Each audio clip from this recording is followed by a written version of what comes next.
Good morning students. MSc final student अपन बात कर रहे थे एम्ब्रियोलॉजी के अंदर। पिछला जो वीडियो था उसके अंदर हमने बात की थी पॉली एम्ब्रियोनी के बारे में, और आज अपन बात कर रहे हैं एपोमिक्सिस के बारे में। तो एपोमिक्सिस जो है ये क्या है, रिप्रोडक्शन का एक मेथड है। ये अपन जानते हैं कि किसी भी प्लांट की जो लाइफ साइकिल है या किसी भी लिविंग ऑर्गेनिज्म की जो लाइफ साइकिल है, उस लाइफ साइकिल के अंदर यदि हम देखते हैं तो क्या कंडीशन होती है कि जो डिप्लॉइड स्ट्रक्चर है या स्पोरोफिटिक जो कंडीशन है, इस स्पोरोफिटिक कंडीशन से क्या होता है, गेमेटोफिटिक कंडीशन जो है वो डेवलप होती है, और इस गेमेटोफिटिक से वापस क्या बन जाता है, स्पोरोफिटिक कंडीशन जो है वो डेवलप होती है।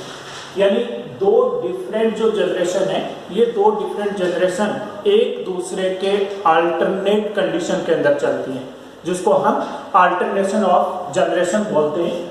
तो ये स्पोरोफाइट से गेमेटोफाइट और गेमेटोफाइट से वापस स्पोरोफाइट मींस स्पोरोफिटिक कंडीशन का मतलब है कि ये डिप्लॉइड स्टेज है और ये हैप्लॉइड स्टेज जो है वो इसके अंदर प्रेजेंट होती है।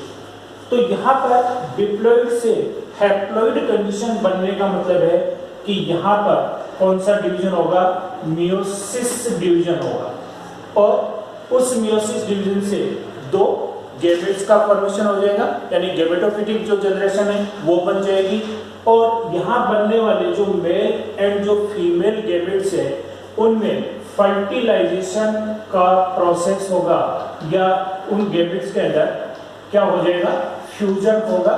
तो गैमेट्स के फ्यूजन के द्वारा वापस यहाँ पर आप देखेंगे फर्दर कौन सी कंडीशन आ जाएगी, जब दो हैप्लॉइड गैमेट्स आपस में फ्यूज्ड होंगे तो उनके द्वारा फर्दर डिप्लॉइड कंडीशन जो है वो डेवलप हो जाती है। यानी ये एक नॉर्मल प्रकार का लाइफ साइकिल है, और इस लाइफ साइकिल को हम बोलते हैं कौन सा, एम्फीमिक्सिस कंडीशन। एम्फीमिक्सिस का मतलब हो गया कि यहाँ पर जो है दो जो गैमेट्स हैं वो आपस में मिक्स होते हैं, फ्यूज्ड होते हैं।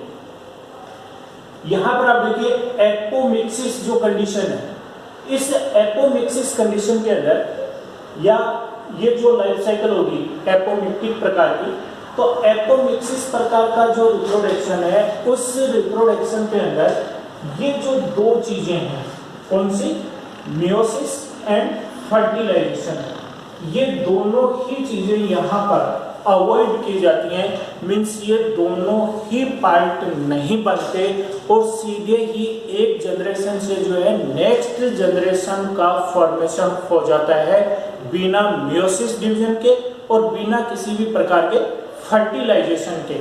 तो इस प्रकार की जो कंडीशन है, उस कंडीशन को हम क्या बोलते हैं, एपोमिक्सिस जो है वो इसको कहा जाता है। तो नॉर्मल जो लाइफ साइकिल है, उस नॉर्मल लाइफ साइकिल के अंदर ये दो स्टेप्स जो है वो इसके अंदर प्रेजेंट होते हैं या कंपल्सरी होते हैं। मीन्स कहीं ना कहीं मियोसिस डिवीजन होगा और कहीं ना कहीं फर्टिलाइजेशन का प्रोसेस होगा। तो ये डिपेंड करेगा कि गैमेट्स बनते समय मियोसिस डिवीजन हो रहा है या जो जाइगोट बन जाता है उस जाइगोट के अंदर मियोसिस जो डिवीजन हो रहा है। तो ये डिपेंड करेगा कि प्लांट के जो मुख्य जो प्लांट बॉडी है, मेन जो प्लांट बॉडी है, वो उनके अंदर किस प्रकार की है।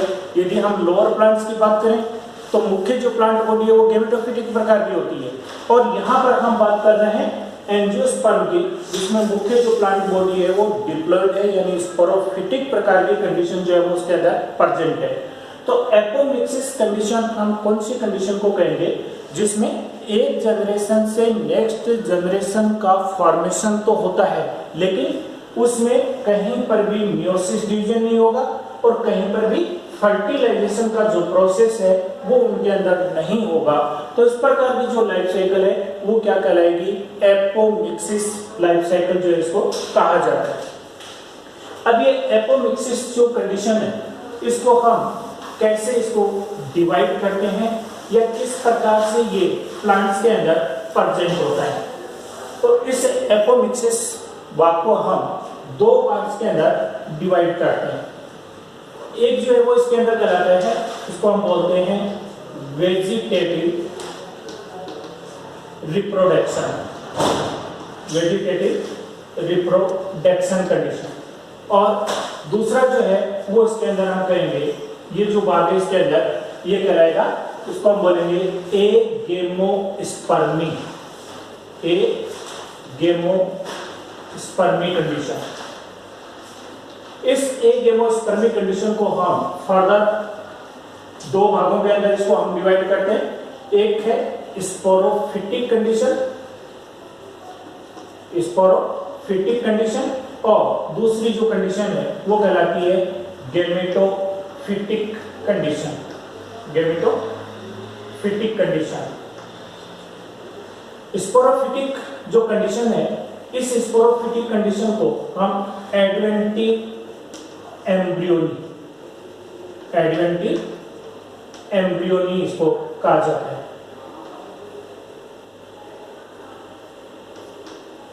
दूसरा गेमेटोफिटिक जो कंडीशन है, इस गेमेटोफिटिक कंडीशन को फर्दर टू पार्ट्स के अंदर डिवाइड करते हैं। एक कंडीशन कहलाती है डिप्लोस्पोरी कंडीशन, डिप्लोस्पोरी कंडीशन, और दूसरी जो कंडीशन है वो कहलाती है एपोस्पोरी कंडीशन, एपोस्पोरी कंडीशन इसको कहा जाता है। अब इनके अंदर स्टूडेंट आप देखिए, इन शब्दों का अर्थ क्या है। वेजिटेटिव जो रिप्रोडक्शन है, ये वेजिटेटिव रिप्रोडक्शन, इससे हम सभी भली-भांति परिचित हैं। अगर हम एंजियोस्पर्म प्लांट्स की बात करें तो हम देखते हैं कि बहुत सारे प्लांट्स हैं जिनके अंदर यदि हम किसी प्लांट की ब्रांच को काट करके यदि लगा देते हैं तो एक नया प्लांट तैयार हो जाता है। रूट को काट करके यदि हम लगा देते हैं तब भी उसके द्वारा एक नए प्लांट का फॉर्मेशन हो जाता है। यानी यहाँ पर हमने प्लांट का कौन सा भाग लिया, वेजिटेटिव भाग लिया, और उसके द्वारा एक नेक्स्ट जनरेशन या नए प्लांट का फॉर्मेशन जो है वो उसके अंदर हो गया। मीन्स यहाँ पर किसी भी स्टेज के अंदर ना तो मियोसिस डिवीजन हुआ है और ना ही उसके अंदर किसी भी स्टेज के अंदर फर्टिलाइजेशन का प्रोसेस हुआ है। तो वास्तव में अगर देखा जाए तो ये जो कंडीशन है, वेजिटेटिव रिप्रोडक्शन जो कंडीशन है, ये क्या है, एक प्रकार का एपोमिक्सिस जो है भाग है वो इनके अंदर बनता है। यानी कहीं पर भी मियोसिस और फर्टिलाइजेशन का जो प्रोसेस है वो उनके अंदर नहीं हो पाता है और डायरेक्ट जो है नेक्स्ट जनरेशन का या नए प्लांट का फॉर्मेशन जो है वो इनके अंदर हो जाता है। सेकंड कंडीशन की यदि हम बात करें, यानी एगेमोस्पर्मी कंडीशन, इस कंडीशन को हमने फर्दर दो भागों के अंदर डिवाइड किया है। एक है स्पोरोफिटिक कंडीशन और दूसरी है इसके अंदर गेमेटोफिटिक कंडीशन। स्टूडेंट आप देखिए कि हम ओवल की स्ट्रक्चर यदि हम देखते हैं तो ओवल के अंदर हम क्या देखते हैं कि इसमें सेंटर में एम्ब्रियो सैक प्रेजेंट है। यहाँ पर इसके अंदर इसका एग अपरेटस है, सेकेंडरी न्यूक्लियाई है, सिनर्जिड्स है और एंटीपोडल्स है। ये एंटीपोडल सेल हो गए, ये इसके अंदर सेकेंडरी न्यूक्लियस या पोलर न्यूक्लियाई भाग हो गया, ये एग सेल हो गए, ये इसके अंदर दो क्या होगी सिनर्जिड्स, सिनर्जिड भाग हो गया। और इनके बाहर की तरफ अगर न्यूसेलस भाग बचा हुआ है तो वो इसके अंदर इसके बाहर की तरफ न्यूसेलस प्रेजेंट होगा। अदरवाइज तो हम जानते हैं कि जब एम्ब्रियो सेल का डेवलपमेंट होता है तो जो न्यूसेलस है वो लगभग उसके अंदर क्या हो जाता है, खत्म हो जाता है और इसके बाहर की तरफ क्या प्रेजेंट है, इंटेगुमेंट्स जो है वो इसके बाहर की तरफ प्रेजेंट है। ये स्ट्रक्चर है इसके अंदर कौन सी, ओव्यूल की। तो इस बात के अंदर स्पोरोफिटिक जो कंडीशन है वो स्पोरोफिटिक कंडीशन जिसको हम क्या बोल रहे हैं, एडवेंटिव एम्ब्रियो जो है एम्ब्रियोनी इसको कहा जाता है। इस एडवेंटिव एम्ब्रियोनी का मतलब है कि यहाँ पर न्यूसेलस या इसके बाहर की तरफ क्या प्रेजेंट है, इंटेगुमेंट्स प्रेजेंट हैं और वो दोनों ही कैसे हैं, स्पोरोफिटिक प्रकार के टिश्यूज हैं और इन दोनों के अंदर जो सेल्स प्रेजेंट हैं वो सेल्स कैसी हैं, डिप्लॉइड प्रकार की सेल्स हैं। अब यदि यहाँ पर न्यूसेलस या इंटेगुमेंट की सेल्स डिवाइड होकर के फॉर्मेशन कर दे किसका, एम्ब्रियो का फॉर्मेशन यदि उनके द्वारा हो जाता है और ये ओवल जो भाग है वो कन्वर्ट हो जाता है किसके अंदर, सीड के अंदर।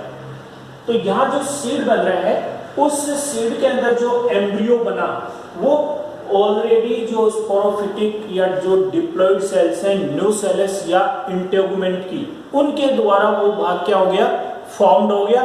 तो ये जो सीड यहाँ पर बना, इस सीड के अंदर एम्ब्रियो प्रेजेंट है, तो नेचुरली है कि ये सीड जर्मिनेट होकर के नेक्स्ट नए प्लांट का फॉर्मेशन जो है इसके द्वारा कर दिया जाता है। तो यहाँ हमने देखा कि जो न्यूसेलस और जो इंटेगुमेंट है उनकी सेल्स में कहीं पर भी कोई मियोसिस डिवीजन नहीं हुआ, कहीं पर कोई गैमेट्स का फ्यूजन जो है वो इनके अंदर नहीं हुआ और सीधे ही यहाँ पर एक नए प्लांट का फॉर्मेशन उसके एम्ब्रियो के द्वारा कर दिया जाता है। तो ये जो कंडीशन है, इस कंडीशन को हम क्या बोलेंगे, एडवेंटिव एम्ब्रियोनिक कंडीशन जो है इसको कहा जाता है। तो स्पोरोफिटिक या एडवेंटिव जो एम्ब्रियोनी है उसमें न्यूसेलस या इंटेगुमेंट की डिप्लॉइड जो सेल्स हैं वो सीधे ही एम्ब्रियो का फॉर्मेशन कर देती है और ओवल के द्वारा जो सीड बनता है वो सीड नेक्स्ट जनरेशन का फॉर्मेशन करेगा। दूसरी तरफ गेमेटोफिटिक कंडीशन, गेमेटोफिटिक कंडीशन के अंदर हमने दो टाइप्स इसके अंदर, एक कंडीशन है ये कहलाती है डिप्लोस्पोरी कंडीशन और एक कंडीशन है वो कहलाती है एपोस्पोरी कंडीशन जो इसको कहा जाता है। डिप्लोस्पोरी कंडीशन क्या है? डिप्लोस्पोरी कंडीशन का मतलब है कि हमें पता है कि ओवल के अंदर जो एम्ब्रियो सैक का डेवलपमेंट हुआ, वो एम्ब्रियो सैक का जो डेवलपमेंट है वो किससे हुआ, मेगास्पोर मदर सेल के अंदर मियोसिस डिवीजन होकर के ही बनता है। तो जो यहाँ पर जो मेगास्पोर मदर सेल इसके अंदर बन रही है, उस मेगास्पोर मदर सेल के अंदर मियोसिस डिवीजन नहीं होता है और वो जो डिप्लॉइड मेगास्पोर मदर सेल है, मेगास्पोर मदर सेल, इस मेगास्पोर मदर सेल के अंदर नॉर्मल कंडीशन में तो मियोसिस डिवीजन होता है जिसकी वजह से यहाँ पर जो एक सेल है वो हैप्लॉइड बन जाती है, सिनर्जिड है वो भी हैप्लॉइड बनती है, एंटीबॉडीज हैं वो भी हैप्लॉइड प्रकार की बनती हैं। लेकिन अगर इस मेगास्पोर मदर सेल के अंदर मियोसिस डिवीजन नहीं हुआ और बिना मियोसिस डिवीजन के, मींस ये सेल यहाँ पर डिप्लॉइड प्रकार की है और इसने सीधे ही फॉर्मेशन कर दिया इसका एम्ब्रियो सैक का। तो ये जो एम्ब्रियो सैक बना, इसमें जो एग सेल बनी वो कैसी बनेगी, 2n प्रकार की, सिनर्जिड है वो भी कैसी बनेंगी, 2n प्रकार की, एंटीबॉडीज है वो भी कैसी बनेंगी, 2n प्रकार की बनेंगी। अब यहाँ पर जो डिप्लॉइड एग सेल है, ये डिप्लॉइड एग सेल अब फॉर्मेशन कर दे किसका, एम्ब्रियो का फॉर्मेशन है यदि इसके द्वारा हो जाता है और ओवल जो है वो सीड में कन्वर्ट हो जाएगा। तो इस कंडीशन के अंदर भी हमने देखा कि यहाँ पर ना तो किसी प्रकार का मियोसिस डिवीजन हुआ है और ना ही यहाँ पर किसी प्रकार का फर्टिलाइजेशन हुआ है, लेकिन जो सीड बना उस सीड के अंदर एम्ब्रियो का फॉर्मेशन हो गया और वो सीड जर्मिनेट होकर के नेक्स्ट जनरेशन का फॉर्मेशन कर देता है। तो ये जो कंडीशन है, इस कंडीशन को हम कहेंगे कौन सी कंडीशन, डिप्लोस्पोरी कंडीशन। तीसरा इसके अंदर कंडीशन है जो कहलाती है एपोस्पोरी कंडीशन। स्टूडेंट इसके अंदर आप देखिए डिप्लोस्पोरी और एपोस्पोरी, इन दोनों कंडीशन के अंदर स्लाइटली डिफरेंस है। स्लाइटली डिफरेंस क्या है कि यहाँ पर मेगास्पोर मदर सेल डिफरेंशिएट हो जाती है, यानी न्यूसेलस की जो सेल है वो न्यूसेलस की सेल डिफरेंशिएट होकर के मेगास्पोर मदर सेल का फॉर्मेशन कर देती है और उसके बाद उसमें मियोसिस डिवीजन नहीं होता और वो क्या बना देती है, एम्ब्रियो सैक का फॉर्मेशन कर देती है। एपोस्पोरी जो कंडीशन है, इस एपोस्पोरी कंडीशन के अंदर न्यूसेलस की कोई भी सेल, न्यूसेलस की एनी सेल ऑफ न्यूसेलस यानी यहाँ पर मेगास्पोर मदर सेल में डिफरेंशिएट नहीं होगी। यहाँ पर any cell of nucellus जो है वो सीधे ही क्या बनाते, एम्ब्रियो सैक का फॉर्मेशन करते हैं। यानी इन दोनों में केवल इतना ही डिफरेंस है। यहां पर हमने देखा मेगास्पोर मदर सेल डिफरेंशिएट होगी और यहां पर मेगास्पोर मदर सेल डिफरेंशिएट नहीं होती है। न्यू सेल्स की कोई भी जो सेल है जो कि ऑलरेडी कैसी है, डिप्लॉइड प्रकार की है, 2n प्रकार की है, और इसने सीधे ही एम्ब्रियो सैक का फॉर्मेशन कर दिया। तो इस प्रकार का एम्ब्रियो सैक बनेगा। इसमें भी जो एग सेल बनेगी वो एग सेल कैसे बन जाती है, डिप्लॉइड प्रकार के बन जाती है, और वो एग सेल सीधे ही क्या करेगी, एम्ब्रियो का फॉर्मेशन जो है उसके द्वारा कर दिया जाता है। तो यहाँ पर ये जो डिफरेंट मेथड्स हैं, इन मेथड्स के अंदर हमने देखा कि कहीं पर भी मियोसिस डिवीजन नहीं हुआ, कहीं पर भी फर्टिलाइजेशन का प्रोसेस जो है वो इनके अंदर नहीं होता है, लेकिन सीड का फॉर्मेशन हो गया और उस सीड के द्वारा नेक्स्ट जनरेशन का जो है फॉर्मेशन हो जाता है। अब ये जो चीजें हैं इनको एपोमिक्सिस को जो है क्लासिफाइड किया गया था इंडियन साइंटिस्ट पी माहेश्वरी के द्वारा।